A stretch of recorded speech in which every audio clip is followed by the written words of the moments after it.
ببيناتنا اليوم ضيوفة باقة من كتاب صالون دو ليفر، رح نتعرف عليهم واحد واحد ونتعرف على كتبهم واحد واحد سوا ببيناتنا. Bonjour tout le monde. Bonjour. Bonjour. Puisque ladies first, donc je vais commencer avec Tania Leroy. Tania, bonjour. Bonjour.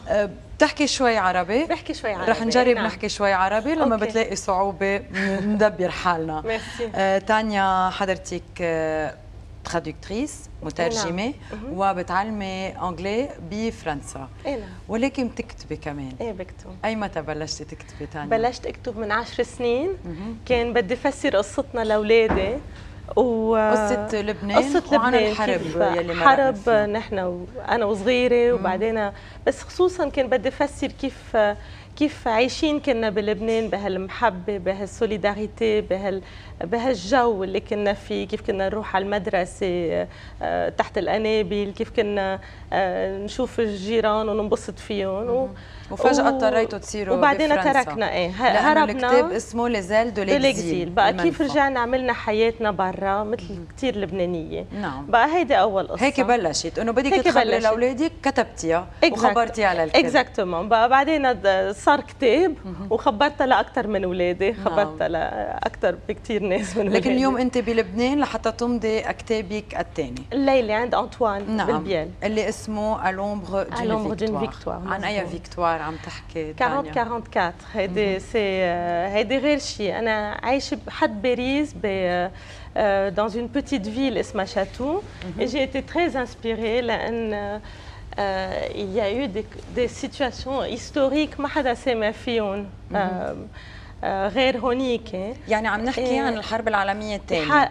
حرب عالمية الثانية، آخر الحرب مع الباتاي دو نورماندي لو ديباركمون، وهي قصة حب وصدقة صداقة نعم.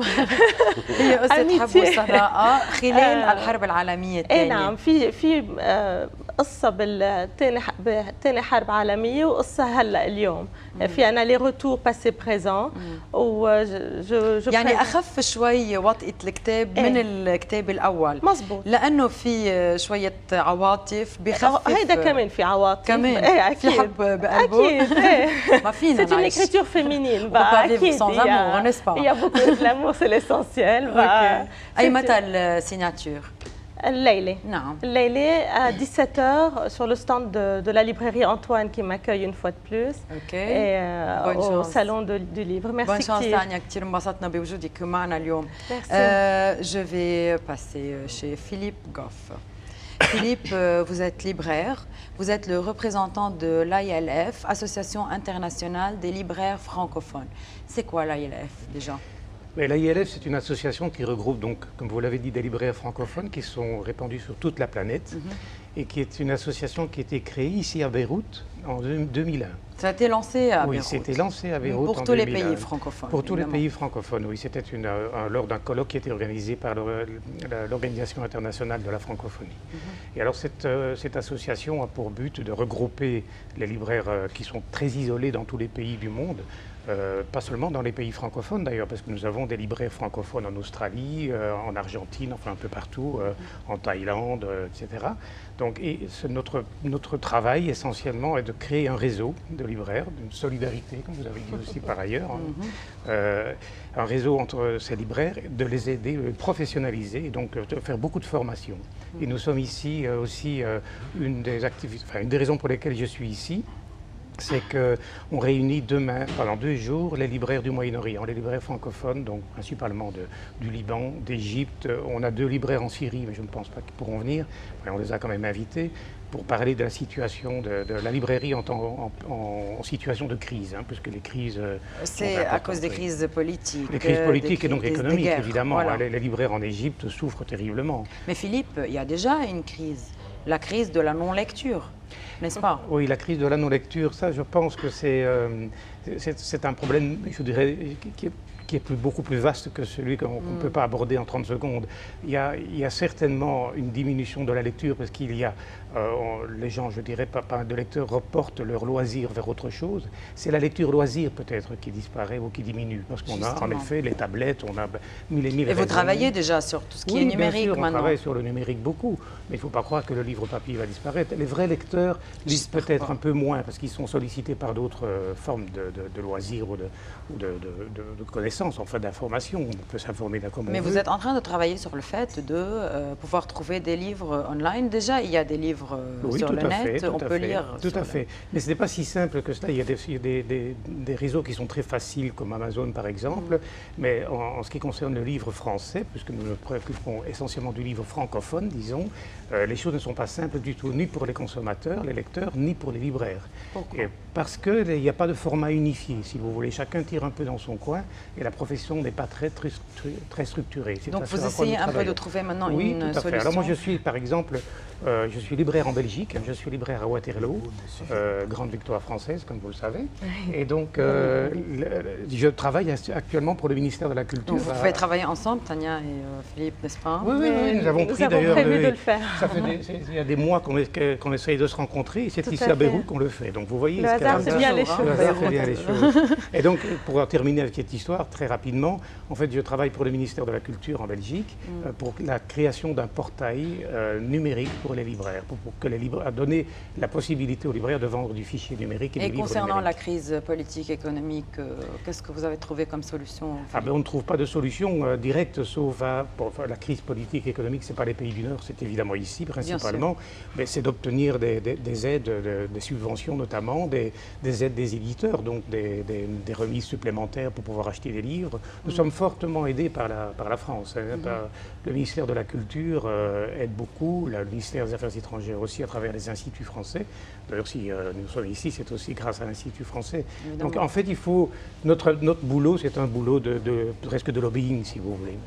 Et donc, c'est à quoi on travaille. Bonne chance alors dans ces conditions un peu trop difficiles. C'est très difficile, oui. C'est très difficile, mais il ne faut jamais désespérer. Évidemment. Bonne chance alors. Puisqu'il y a une crise de non-lecture, Edi Chouairi لنا حل. عملنا كتاب صور بلا حكي. صور بلا قراية صور بلا حكي. ولكن معناه أكيد بذات الثقل. Justement, c'est Napoléon qui a dit qu'une photo vaut mieux de 1000. Voilà. Oui, je crois que Napoléon, je crois que tout le monde revendique cette phrase. Ah bon. Moi-même, je l'ai dit il n'y a pas très longtemps. Ah bon. Bon, الكتاب تبعنا. إدي شويري أكيد مع إلي معلوف، إلي معلوف كان مسؤول عن كل شيء صور مأخوذة من الأرشيف، وأدي كنت عم بتصور صور. اكزاكتلي هو من بعد ما عرضنا نحن بما انه نحكي على الترين يعني في محطات. المحطة الأولى ما قلنا بعد عن شو بدنا نحكي. الكتاب هو عن محطة الترين بلبنان. أو بالعالم سكة الترين بلبنان، لا بلبنان تحديدا، بس العالم كله صار عندنا هون عم بعمر السكة. كيف؟ بالمحطة الأولانية عملنا معرض ببيت الدين، رجعنا المطرح الثاني، المعرض الثاني أنا والياس تحت غطاء الان جي او تبعنا تران بالفينيو بداون تاون، وهلا نحن مع وزارة السياحة بالمطار بالاكزيت وبالديبارتشر والارايفل على الاثنين. يعني هلا في عم تشتغل محلين بالمطار وبالصالون دو ليفر. وهول الصور بما انه رجعنا على الصور، هول عاملين معرض مع السي سي اف بالصالون دو ليفر. في عندنا الكوان قاسميننا بينه وبين السي سي اف. اون فا مسيو تيري لا. وعندك سيناتور. فوالا عندنا سيناتور التنين ان شاء الله ب4 شهر الساعه 5 بالبرج. الشغل اللي تبع الكتاب هو بيتخللوا 4 بارتي من الصور. اكيد القسم الكبير هو الصور اللي انا اخذهم خلال 10 سنين ولكن رح نحكي مع المحطه. في عندنا الكارت بوستال كثير نادرين لمسيو سامي توبيا. فرجينا شوي نحن عم نحكي ادي. اوكي. وعندنا بار اكزومبل تناخذ مثلا هون. طب ليه نقيت سكه الترين؟ سكة الترين ليش؟ لأنه هالموضوع يلي كل الوقت عليه لغط وما وقف بحياته لغط على سكة الترين اللي موجودة ومش موجودة صحيح. بلبنان تانيا ما هيك؟ انتم ما عندكم هالمشكلة. الغلاف تبع الكتاب بنلاحظ هون في سائق القطار أسعد نمرود وبعده طيب. نعم. والله يطول بعمره. ورح نعزمه قلنا ب4 شهر السيناتور تبع الليفر. عندنا ب10 شهر الساعة 7 عشية تكريم لا عمال يعني بيتراوح اعمارهم ب 80 وطلوع. نعم. في عندنا واحد 100 وشهرين. عندنا 104 اشهر. 104 اشهر. حلوه هاللفته منكم. فوالا لا بالفعل لانه بيتكرموا هو جماعه الى حد ما طلعوا بلا تعويض. نعم. هلا بالنسبه بعد مقطع واحد هو بالكتاب، وهون شكر كبير للسفير الاسترالي ليكس بارتلم يلي زودنا بصور كثير نادره. الياس اللي فتش عليه. عم بحكي لانه في 4 اقسام هون بعدنا، مش ارشيف السفاره الاستراليه بلبنان. نعم. وهون جرو ميرسي. وهلا الياس بحكيك عن الارشيف يلي موجود بالكتاب. قلت لك على الكارت بوستال تبع سميته. نعم. قلت لك بس انا بدي اشوف الارشيف من وين جايبهم الصور. انا كنت عم بعمل دوكيومنتري عن سكك الحديديه. نعم. واسسنا جمعيه اسمها ترين لبنان، هدفها يرجع يمشي الترين بلبنان ونخلق شيء كمان تراثي نحافظ على الاشياء الموجوده بمتاحف، لانه عندنا اشياء اتس وورث انه نحافظ عليها. وين لقيتهم؟ رحت على بريطانيا، اجينا اشياء من هونغ كونغ، رحت على امريكا. صيفية الماضي عملت برمة حول العالم بالترين، رحت على اركايفز حول العالم، جبت صور قديمة، جبت خرايط، جبت اشياء بتخولنا نعرف شو الترينات اللي عنا، لانه نحن الترينات اللي عنا ما بنعرف. هلا الصور يلي جبتهم حتى لو من العالم لهم علاقة بلبنان؟ لهم كلهم خاصهم بلبنان، كل الصور عن لبنان. اجى مثلا في عنا جون نويلز، هذا مؤرخ اجى على لبنان، صور لبنان واخذهم معه. انا عرفت عنه على الانترنت، رحت لعنده بعده عايش، كان عمره شي 90 سنة، استقبلني وخبرني عن الريسيرش تبعه له، وعطاني كرتونة كبيرة مليانة ارشيف هو مجمعه عن سكك الحديدية. يعني إذا هلا عم نعرف هالقد اشياء، لو بنقرا الكتب قد ايه بنعرف؟ يعني بس يعني تشجيع وللشباب وللناس بليز ارجعوا قروا.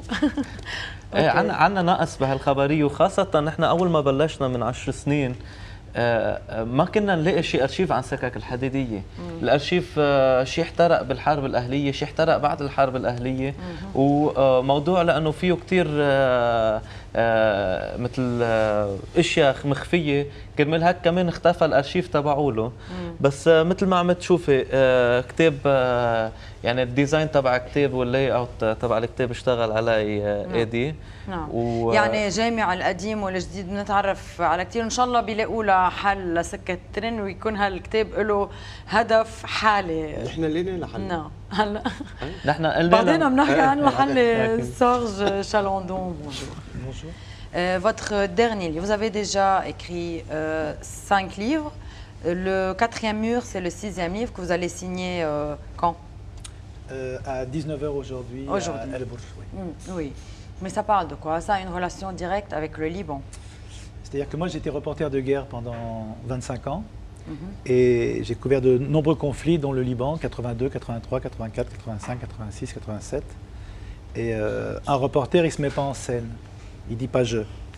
Un reporter, il ne parle pas de sa tristesse, il ne parle pas de son désarroi. Il essaie de rester neutre. Non, ce n'est pas qu'il essaie de rester neutre, c'est qu'il ne doit parler que de ce qu'il voit. Oui. Donc on parle des larmes des autres, pas de ses propres larmes. D'accord. Et pendant toutes ces années, je suis resté journaliste. Et le problème, c'est que je voulais retourner dans ma tête, je voulais retourner sur ces lieux de guerre-là pour les pleurer enfin, ce que je n'avais jamais fait. Donc j'ai décidé, dans ce livre-là, qui s'appelle Le 4e mur... Vous m'avez dit, je n'ai pas pleuré pendant toutes ces années, j'ai pleuré dans mon livre. Voilà, je m'autorise enfin le droit de pleurer. Donc moi j'ai des enfants, des petites filles. J'avais des petites filles déjà à l'époque. Et j'ai été pris par quelque chose qui est assez connu par les gens qui combattent et ceux qui sont en contact avec la guerre. Cette chose, c'est qu'à un moment donné, on n'a plus envie de revenir en paix. On trouve que la paix est moins mortelle dans le sens où, brusquement, lorsqu'on est à Beyrouth et qu'on voit une maman courir sous les balles pour aller chercher de l'eau, et quand on rentre en France et que sa petite fille pleure parce qu'il n'y a pas de Coca-Cola dans le frigo, on trouve ça pas possible. On refuse ça. Et donc moi, je refusais de plus en plus souvent de rentrer en France, oui, de rentrer en paix. Mais un jour, j'ai arrêté parce que justement, ma petite fille a fait tomber un jour une boule de glace par terre à Paris. Et je me suis retrouvé à genoux devant elle, dans un square, en train de hurler qu'on n'avait pas le droit de pleurer pour une boule de glace alors que des enfants étaient en train de mourir à 4 heures d'avion de Paris. Et le visage que j'avais ce jour-là, c'était le visage de la guerre. Et dans ses yeux, à elle, il y avait la peur. Oui. j'étais plus son père. J'étais la peur de la guerre. Ce jour-là, je me suis dit, il faut que j'arrête. Et comment? Donc, il faut que j'arrête, c'est-à-dire que j'ai continué encore les reportages de guerre un petit peu, mais j'ai décidé de rentrer en paix. J'ai décidé de revenir un père pour mes enfants. Et c'est là donc où vous avez tout mis dans votre livre. Et dans ce livre-là, celui qui raconte s'appelle Georges. Georges, c'est mon deuxième prénom. Okay. Et Georges, lui, cette boule de glace-là, c'est le moi, donc. C'est un autre moi, c'est ma part d'ombre, c'est ma part de colère et de naïveté. Et Georges, lui, pourquoi naïveté? Parce que la naïveté, c'est ce qui m'a poussé au plus loin. Mais Georges, je l'entraîne plus loin encore. La boule de glace et le visage effrayé de ma fille, ça m'a fait rentrer en paix. Georges, ça va le faire continuer en guerre. C'est-à-dire que c'est parce que cette boule de glace tombe par terre que Georges se dit, je n'ai plus rien à faire dans ce pays où on pleure pour une boule de glace. Et donc, qu'est-ce qu'il veut faire, Georges? Et c'est la barbarie. Et bien Georges, il retourne au Liban. Et moi, ce que je voulais, Georges, son idée, c'est ça le livre, c'est de monter une pièce. La pièce, c'est Antigone, de Jean Anouilh. De le monter à Beyrouth, en 1982, en prenant un acteur dans chaque camp. Il y aura un chrétien, il y aura un palestinien, il y aura un chiite, il y aura un druze. Et de tous ces gens-là, il va prendre dans chaque camp un garçon et une fille pour jouer 1h30 cette pièce sur la ligne de front. C'est une idée de fou, c'est une idée débile. C'est une idée, je vous le dis tout de suite, il n'y a pas de suspense dans ce livre. Il ne pourra pas le faire. Il ne va pas y arriver. Mais ils vont essayer. Ils vont essayer ensemble. Sauf que nous sommes en 82, les avions israéliens s'approchent de la capitale. Il va y avoir le massacre de Sabra et Shatila. Il va y avoir toute cette guerre. Et c'est plus Georges qui va décider si on va pouvoir monter cette pièce ou pas. C'est la guerre qui va en décider toute seule.